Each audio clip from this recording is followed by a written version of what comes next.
कितने हजार सैनिक ऐसे घूम रहे हैं रिटायर्ड के बाद में जो कर सकते हैं, जहाँ जरूरत है वहाँ उनको रखो।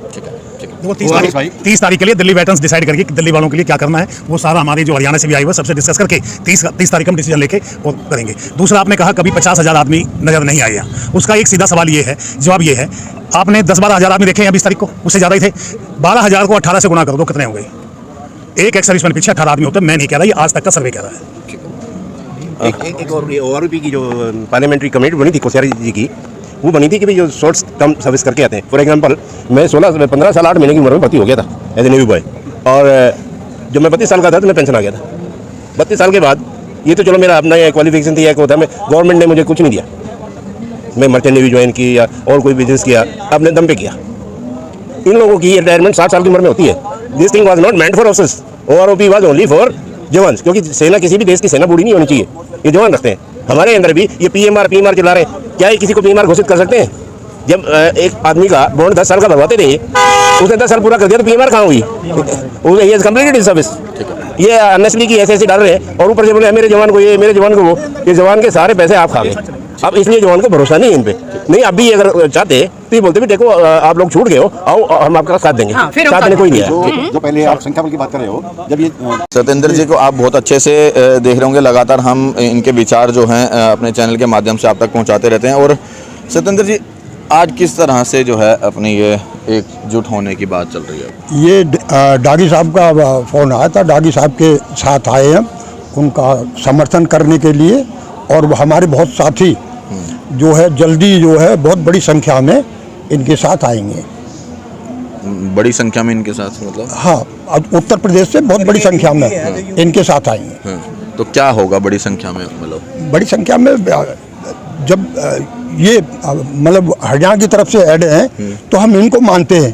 कोई दूसरा ज़बरदस्ती बन रहा है उसको हेड नहीं मानते हैं, उसको तो हम कहीं मानते ही नहीं। उसके जो हम चले गए थे उसकी गंदी भाषा की वजह से जो उसका मतलब मानसिक संतुलन जो है खराब है, उस वजह से हम निकल गए थे। और अब दोबारा फिर जुड़ोगे? हाँ, जुड़ रहे हम, क्योंकि हमारा काम है ये, हम सबका काम है, हम सब पूर्व सैनिक भाइयों का काम है। अधिकारियों ने हमारे कंधे पर बंदूक रखी, हमारा संख्या बल इस्तेमाल किया, सरकार को गुमराह किया और अपना उल्लू सीधा कर लिया। तो हम अधिकारियों की बार बार आप कर रहे हो, हम कैसे उनसे हमारा ना दिल मिल सकता है और ना विचार मिल सकते हैं, कुछ भी नहीं मिल सकता। उन्होंने बहुत धोखा कर लिया, एक बार नहीं बार बार धोखा करते आ रहे हैं। वो 73 से ही धोखा करते आ रहे हैं, हर बार धोखा कर रहे हैं। अभी आपको पता है 2 दिन पहले सतवीर जी भी यहाँ पर बैठे थे? नहीं, मेरे को नहीं मालूम है, मैं नहीं आया उस दिन के बाद। पता है यहाँ पे सतवीर जी यहाँ पे बैठे थे? मैं आपको ये बताऊं कि जो पहले भी बता दिया है, अफसर के बारे में वो एक कहावत है, रही मन हांडी काट की चढ़े ना दूजे बार। तो ये एक बार हांडी जो चढ़ चुकी है उसको हम दोबारा इस्तेमाल नहीं करना चाह रहे और ना करेंगे। उसके अलावा जो हमारे डांगी साहब हैं, जिस बारे में बात चल रही है, हम इकट्ठा हो रहे हैं, वो है कि हमने हरियाणा का 9 अप्रैल को जो अध्यक्ष हरियाणा की तरफ से चुना था, डांगी साहब को चुना था। अगर कोई निर्णय लिए जा रहे हैं तो उनको भी उस मीटिंग में शामिल होना चाहिए, और जो बाकी हैं, लेकिन अपने आप ही निर्णय लिए जा रहे हैं तो ये मैटर है, बाकी कोई मैटर नहीं है। तो इन्हीं पे हम विचार कर रहे हैं, बाकी आपको आगे। जी, क्या नाम हुआ मैडम आपका? मेरा नाम इंदिरा है, मैं दिल्ली से हूँ। सभी भाई भाई है। जो फौजियों के साथ में हुआ बहुत गलत हुआ, बहुत ही गलत हुआ। क्यों? देखो सरहद पे आपने देखा होगा एक जवान क्या करता है क्या नहीं करता है, हैं? एक अफसर क्या करते हैं क्या नहीं करते, सबको पता है। लेकिन हमारे साथ में ऐसा क्यों हुआ? हमारे फौजी भाई आप जानते हो कितनी दूर तक जाना चाहे तो जाते हैं ना, लेकिन इनके साथ में ऐसा क्यों व्यवहार किया इन लोगों ने? मेरी ये नहीं समझ में आ रही है। मोदी सरकार ने सबके लिए एक बात करी थी तो हमारे को अलग क्यों रखा गया?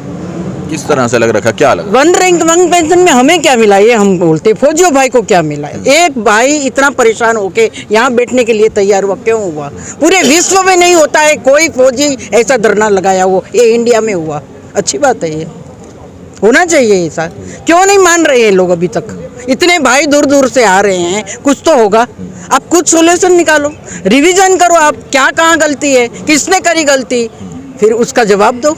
ऐसा क्यों आगे आगे बढ़ा रहे हो? काम खत्म करो। मोदी जी ने बोला था सबका साथ सबका विकास, बोला, अभी भी बोल रहे हैं, सारे साथ में हैं तो फिर अलग क्यों किया? कह रहे हैं ना फौजी भाई, हमें अलग क्यों किया? जो भी मिलना है, जो देना है, दे के खत्म करो। पूर्व सैनिक जो हैं 28 लाख हैं। कितने हैं आप देखो, 28 लाख उनकी है ना? वजह से। लेकिन अभी भी 28 लाख पूर्व सैनिकों में से मुझे कभी भी 50,000 भी पूर्व सैनिक नजर नहीं आए। शायद यही बात मोदी जी सोचते हो कि इनके साथ संख्या बल है नहीं, कि कुछ एक फौजी हैं जो अपनी बात रख रहे हैं। अरे संख्या से क्या लेना है? आपने आपका वर्क है, आप करो। जो है डिमांड, जरूरी नहीं है कि सारे इकट्ठे हो जाए। एक में से 10 में से 2 आ जाएंगे तो भी आ जाएंगे। किसी की कोई प्रॉब्लम होगी, किसी की कोई प्रॉब्लम होगी। और आपका जो काम है वो करो।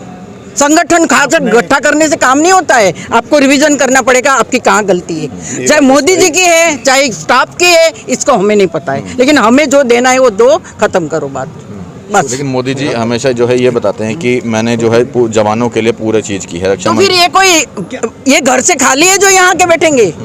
आप ये बताओ, इतने सालों से देख रहे हो आप, जब ये सतबीर जी थे तब भी हम लोग आए थे, हमें तो पता ही नहीं चला क्या करके चले गए। क्यों क्या हुआ हम लोगों? तो ये क्यों आए हैं ये आप सोचो ना। पता क्यों नहीं लगा? क्या कैसे पता लगेगा? जब हमारा रिजल्ट आया, जब पता चला कि ये क्या हुआ, हमारे पास रिजल्ट आया कि हमें क्या मिला, उन्हें क्या मिला, उसके बाद पता चला। इससे पहले पता ही नहीं चला। तो आज भी बैठे अपना धरने तो हमारे को कोई काम ही नहीं आ रहे हो, कहाँ काम आएगा? हमारे साथ आए, क्या करके गए? जो डिसीजन, जो हम लोग इतने सब जगह से आए हैं, सारे लोग यहाँ पे हैं, कभी उन्होंने आके पूछा भाई क्या बात है? पहलवान जी से बात करी, चाहे इनसे करी, चाहे हमसे करी, किसी से भी करी, कभी भी उन्होंने ये बोला कि क्या प्रॉब्लम है? वो तो अपने फ्री हो गए, काम हो गया उनका, बात खत्म। हम किसी अफसर का नाम नहीं ले रहे हैं, ना हमें किसी अफसर से कोई दुश्मनी है। हमारे जवानों को जो चाहिए वो मिलना चाहिए। अभी 2 दिन पहले भी वो यहाँ पर बैठ के गए, अपनी बात रख के गए कि OROP 2 के लिए मैं OROP के लिए लड़ रहा हूँ। तो क्यों नहीं कर रहे हो? भी करो ना, फिर करो। जब हाथ में आएगा, जब किया दिखाई देगा। ऐसे बात करने से तो बात नहीं होती है। अच्छा, आपको नहीं लगता है कि जितने भी संगठन हैं, अगर हम सब उनके साथ मिल करके या उनको अपने साथ मिलाकर, उनको हमें मिलाना चाहिए था जिस टाइम पे ये अपना काम कर रहे थे। जो अपनी बात उन्होंने कर ली, जो लेके चले गए, उसके बाद नजर नहीं आए, उनको तब कहना चाहिए था। नजर तो आता है यहाँ पे तो हमारा काम तो नहीं हुआ ना जी। ये सोचो ना आप, ये भाई लोग क्यों आए हैं, ये फौजी क्यों आए हैं? कोई कहाँ सरहद पे बैठा है? आपने कोरोना में देखा था ना, किसने काम किया? फौजियों ने काम किया ना, किया ना। एक जवान के हाथ आप देखो क्या हो रहा है, बच्चे वहाँ कहाँ रहते हैं, वो कहाँ रहता है, इतनी सर्दियों के अंदर में वो कितना काम करते हैं, और उनके साथ में क्या हुआ? अब 30 मई को आप लोग क्या बड़ा करने वाले? क्योंकि आप लोग लगातार कॉल देते समय बताएगा, समय बताएगा क्या होगा। कभी आगे आगवानी होती नहीं है, गट्ठे होंगे सारे, सब जगह से सब कोई आ रहा है, आना भी चाहिए। कितने फौजी हैं अभी, बहुत ऐसे फौजी हैं जो काम कर सकते हैं, उनको काम दो। हिंदुस्तान में काम की कमी है क्या? अब फौजी कहीं ऐसे रिटायर्ड मैन है जो अभी भी 10 साल काम कर सकते हैं, उनको कुछ रोजगार दो, अच्छा उनको काम पे लो।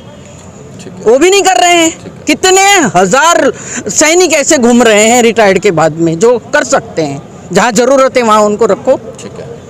देखो 30 तारीख के लिए दिल्ली वेटरन्स डिसाइड करेगी कि दिल्ली वालों के लिए क्या करना है।